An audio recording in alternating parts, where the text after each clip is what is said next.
परिचित चेरमूली वैद्य जेटू बुढ़ा मृत्यु। कोरापुट जिला बंधुआ ब्लॉक सदर पंचायत बाउंसपुट गाँव में चेरमूली वैद्य निज घरे मृत्यु हो जाएगी। अल्प किछि दिन हेब वैद्य जेटू मुसिका 75 वर्ष बयस पेट फुली असुस्थ हो जाते।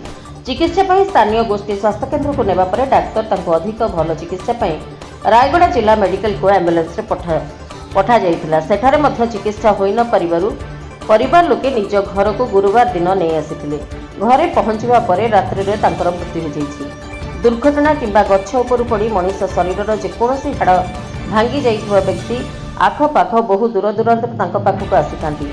आवश्यक पड़िले चिकित्सा पाई नियंत्रण क्रमे रोगी घर को से जाइथांती। से अति नम्रतार सहित हाड़ भांगिथिबा व्यक्ति और तांको सदस्यଙ୍କ कथा और दुख को शुणी थांती।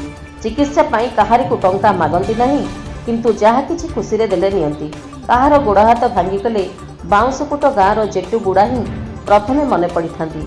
अभिभक्त कोरापुट जिला और सीमांत आंध्र प्रदेश चिकित्सा पाई वैद्य जेटू बुढ़ा पाखरे आसी थांती।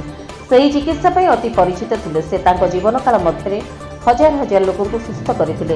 एणु तांकर मृत्यु हेबारु गाँव रे ब्लॉक रे एक शोकाकुल परिवेश सृष्टि हो जाइछि।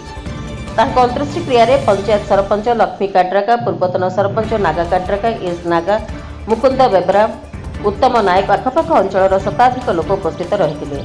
बंधुआ ब्लॉक उत्तम नायक रिपोर्ट, PS न्यूज भारत।